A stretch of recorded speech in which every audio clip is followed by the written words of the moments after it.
All right, welcome to Bushman Al. If this is your first time joining us on this channel, please hit that subscribe button and that notification bell. All the links in the description below go towards supporting this channel. We really appreciate that. So go check that out. It's all the gear I use, everything that I use for hunting and fishing wise is down there, and it really goes towards supporting us. So I greatly appreciate that. If you're interested in scouting reports for hunting and fishing, you can go to yumaoutfitter.com. That's also in the link below.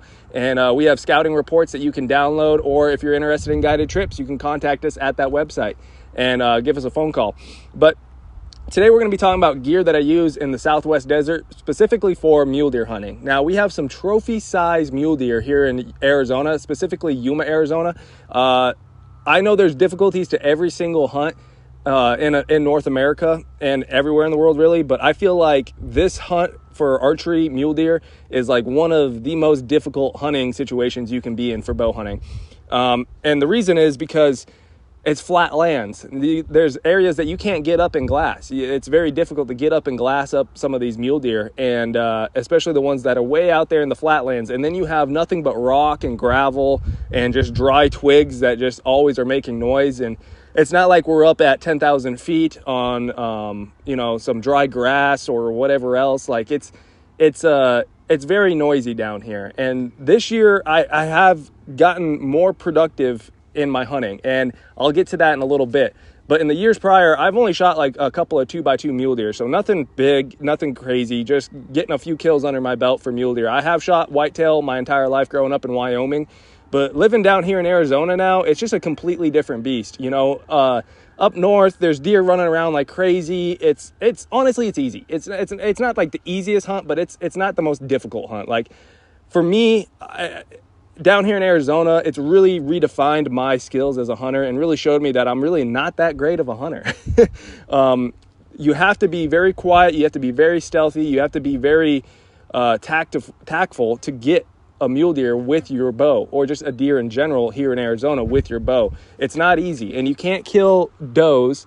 And so it makes it very difficult, especially down here in the southwestern section of Yuma, Arizona, or of Arizona in general. And it's just very difficult. And I feel like, when I'm hunting in like Montana and stuff like that, it's easier to put a stalk on a deer up there. There's more cover, there's more concealment, noise concealment and all that up north compared to down here, where there really is no concealment and there really is no great points of reference, like getting up on a hill and then being able to put a stalk on a buck that's on the side of a hill. They're always down in the flatlands, and so it just seems more difficult to me to get a buck down here, especially one of those trophy-sized bucks. But this year was the first year that I've had not one, not two, not three, but like 5 different opportunities to shoot a deer in the lower southwest corner here of Arizona. And I really credit that to these Sneektec boots. Really helped me out this year.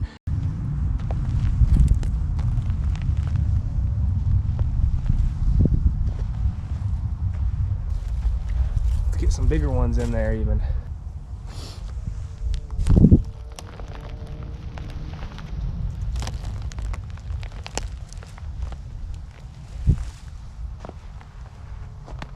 Again.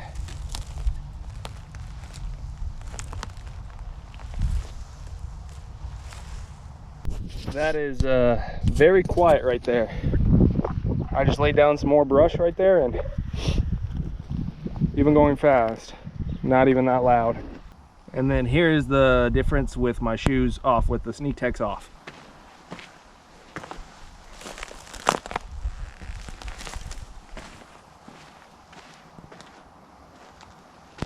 Even slower.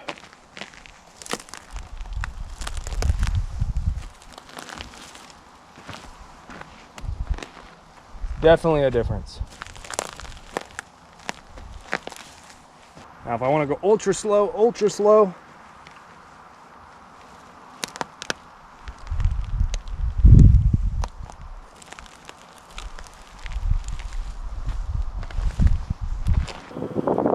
we're going to walk over some gravel here.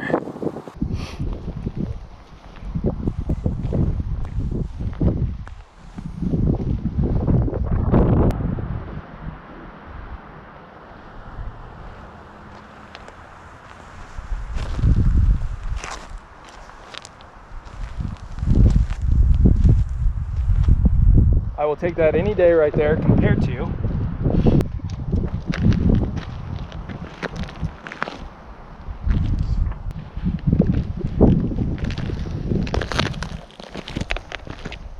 big difference on the noise. Okay, so as you can see, these boots have a little bit of wear. Right there is the wear that I had right on the heel. But other than that, they're in excellent shape. I just walked in them, a lot of dust on them. But they're in excellent shape, okay? There's really no other wear anywhere else except for right there. And it's the same thing on this boot right here. That boot right there has a little bit more wear. But as you can see, it has nothing to do with, it has the strap going underneath right there, but it's not on the strap itself. It's on the carpet that is on the heel of the shoe. And so that's because I'm doing a lot of stepping with my heel and then like that. And that's primarily why it's wearing right there to begin with. And so other than that, these straps are in excellent shape. Let me show you how I put them on. It's a little hard doing it one-handed and trying to hold a camera.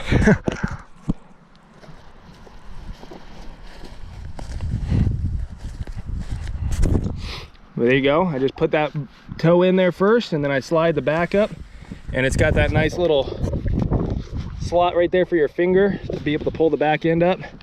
And I try and shove my toe as far forward as I possibly can. And then they have this hook that comes over.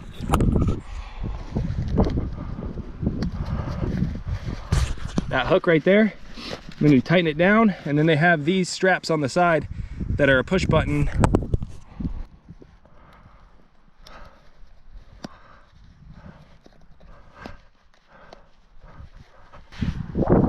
And then another one on this side.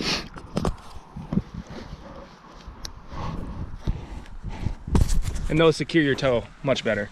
And so there we go. I can do this almost one-handed and I'm ready to hunt. The cool thing that I like about these as well is that they just have like a little clip like that. So I'll clip them on the outside of my backpack all the time. And then when I'm ready to use them, I can just clip them off real quick and I can take that carabiner off as well. So they're hands-free. I just clip it on like that, like such. I can't find my belt loop. There we go, like such. And I can go walking. But I usually put them on my pack. And so I don't have to put them in my pack. I can just clip them on the side of my pack. And guess what? They don't make a lot of noise. They don't make any noise really, you know? So being on the outside of my pack, they don't make any noise and they're really easy to disconnect, take off, and boom, on. I can have these on in less than 30 seconds and I'm ready to go. I don't have to take my boots off. I don't have to do any of that stuff. I can just clip them off, put them on, and go. And so if you guys want to buy this product, you can go in the link below. I'm going to have a link to their website. I'm not affiliated with these people at all. I heard about them on the Christian Hunters of America, CHA. If you haven't heard of those people, you can go check them out. They're in the link below as well. Christian Hunters of America is a great source for you to get in a group, in a community of hunters in Arizona and learn how to hunt Arizona. They take you out on hunts as a member.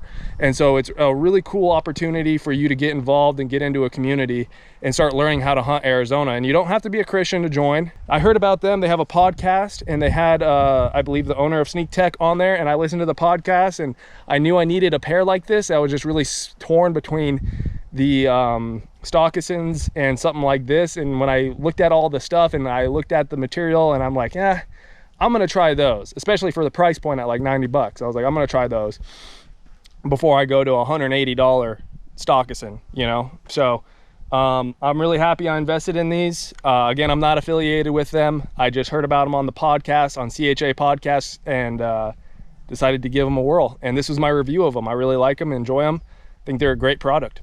Now I had a rifle hunt this year down in Cabeza. The rifle hunt was pretty chaotic. There's a lot of drug smuggling going on down there in Cabeza, and I was by myself, and the mountain lions down there eat people, and it's just not a cool place to be by yourself sleeping on the ground. But I did walk over 50 miles. I think the exact number was 55 miles. I would count them on my OnX. I would track every movement I made down there. And so I did 55 miles in Cabeza alone on these Sneektecs, and we're gonna put them on and show you guys what they're all about. But 55 miles, and these boots, they're pretty torn up, but honestly, I'm gonna keep wearing them because they haven't failed me yet. But then I also went and hunted in another refuge, and I was able to put on another 25 miles with these.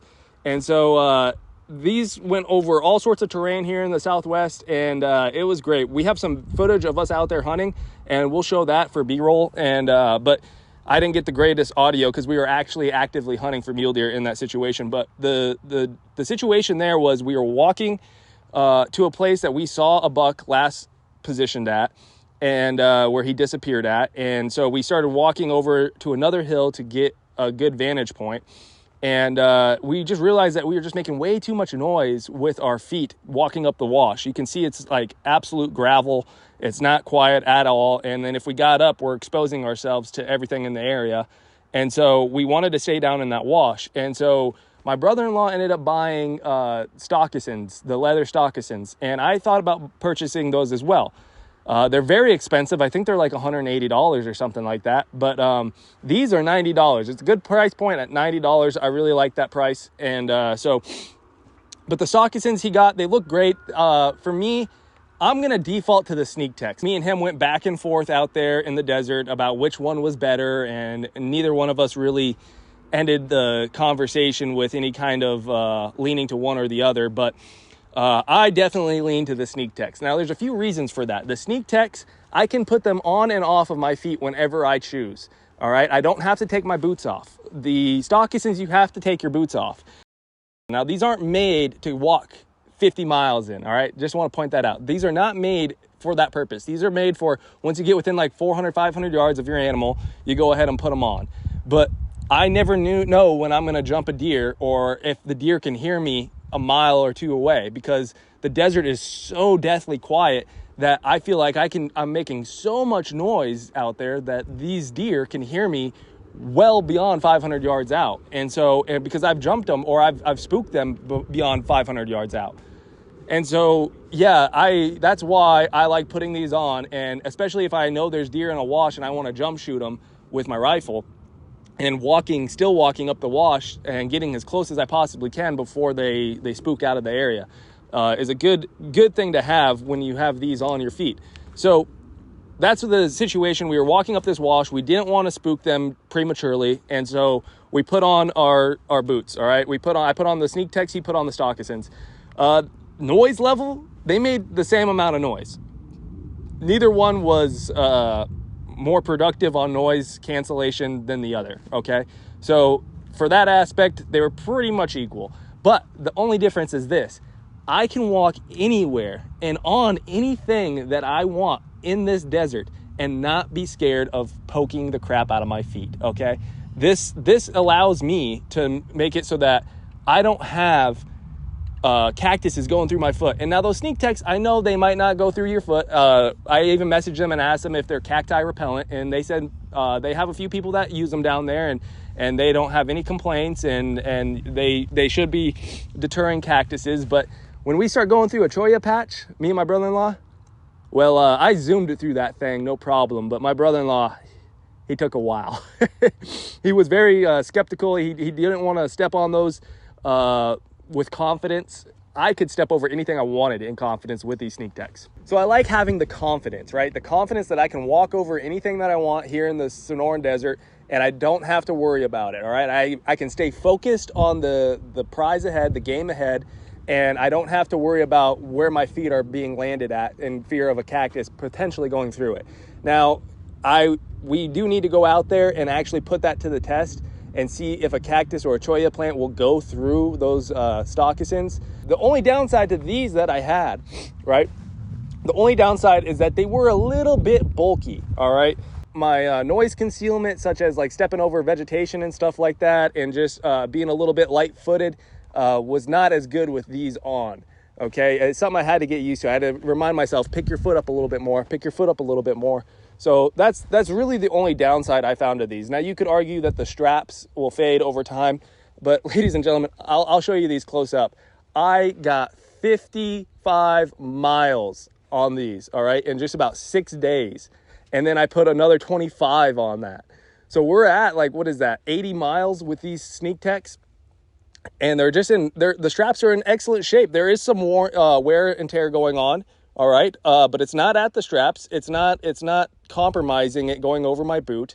And we're in dusty, muddy conditions. I've taken these through mud, dust, and rocks and cactus and bushes and just all sorts of stuff. And it's really not compromised that much. I can still run these for quite a while. And so in my opinion, I feel like these are much more superior to the stockism so far, just because of the price point and the convenience point and the confidence point. You know, I like having that confidence. I don't have to worry about what I'm stepping on. So this year I did have much more opportunity on archery hunting than I have in any other year before. And I credit that to those Sneektecs. I had 5 different opportunities to harvest a deer alone with my bow. So I even used those Sneektec boots for sitting on water. I put them on because I didn't want to make any noise. Now I didn't have a chair, I didn't have a blind. I just kind of sat by some bushes and hid. I was sitting in water. I heard something to my north. I could hear footsteps. I'm like, here we go. And so I positioned myself to the north like this, and I'm getting ready for them to pop out. I know where they're going to pop out at. And all of a sudden I hear twigs behind me break, and I look over to my right here, and 180 degrees behind me is a buck standing 10 yards away from me. He's a nice buck too. He's a mature buck. I didn't get a complete beat on all his tines and all that, but he was 10 yards from me. And with these, the Sneektecs, I was able to kind of spin around on my feet. I spun around 180 degrees, and I replicated this movement afterwards to see if I made any noise, and I didn't. I didn't make any noise at all. But when I spun around, I think he caught a drift of my scent, and he ended up standing there for a second. You could tell he smelled me, and then he just took off. And so he was through bushes. I didn't even pull my bow back. I didn't get an opportunity to shoot at him or anything like that. And honestly, it was a bad position on the water hole by my fault. But that buck did come in, and I was able to replicate that movement, and I didn't make any noise. And what I found out later is those footsteps to the north were javelina coming in. So they tricked me. But then I got another opportunity on some deer. I went and got up on some different area, got up on some hills, and I was able to locate some pretty quality bucks. In that 170, 180 range, I would say, and got on them, and I'm by myself, of course, and I didn't have a spotter with me, and so I just took the points of reference that I could, and I went in for a stalk, and once I bedded them down, and I walked in there, got within 50 yards with these Sneektecs, and I realized I'm right where they bedded down at. I kind of lost my sense of direction, and I noticed a tree limb there, and I was like, oh, that's that tree limb. I'm right on their bed. So I was like, I'm going to go up 5 yards, get to that brush, and just sit and be quiet and wait. And as I was going, the deer was up feeding, and he saw me. So he didn't hear me, he didn't smell me, but he saw me. And I had myself exposed a little bit too much, and they blew out. And so I didn't get an opportunity, but I was within 50 yards. Okay, and then I had another opportunity at a deer when we were walking up a wash at 50 yards. We jumped them. And they saw us. They didn't hear us, but they saw us, and then they took off. I got a follow-up on him, and at 80 yards, I flung an arrow, and that was pretty far, but I had pretty good confidence with my Matthews bow here, out to 80, because I've been practicing all year. And I flung an arrow. It was a perfect shot. I was using those Evolution Outdoors. It was the first time, broadheads, they're mechanical. It's the first time I ever used them. I didn't even really practice with them at all. They were just a mechanical broadhead that the guy said, you put them on your arrow, they're going to shoot exactly the same as your field tips. And man, he was right. And so those Evolution Outdoors really, I shot at 80 yards, and he was broadside, and that arrow flew perfectly. I mean, it was perfect arrow flight. And about halfway through, though, the buck did a 180-degree spin, and he just walked away. He wasn't spooked. He just walked away. And the arrow landed right where he was standing at. It would have been a perfect shot. And so then I went and I got a follow-up second shot on him, again, broadside, pulled back at 87 yards and let one fly. And I didn't see how small of a window I had because there was an ocotillo branch hanging over, and my arch of the arrow ended up hitting that ocotillo branch and ricocheting off. Otherwise, it would have been, again, another perfect shot. Got a few opportunities there. I had a few other stalks as well that got me within 40 yards and was able to almost get a shot, but not quite. I only was able to fling 2 arrows this year, and which was much better than my previous years. The previous years, I never even got to fling arrows. So those Sneektecs really helped me out. So I hope that gives you a little bit of insight of what it's like to hunt down here in the southwest section of Arizona. The Sonoran Desert offers amazing quality mule deer, some monsters out there. And they are difficult, but it is cool to watch them out there. It is cool to be out there early in the morning, seeing them go through, pushing does and feeding and scraping and doing all that stuff is really cool. And I love hunting down here. It's very, very difficult, but I feel with these Sneektecs that I'm going to be able to seal the deal here in the coming year. So thank you for watching, and God bless.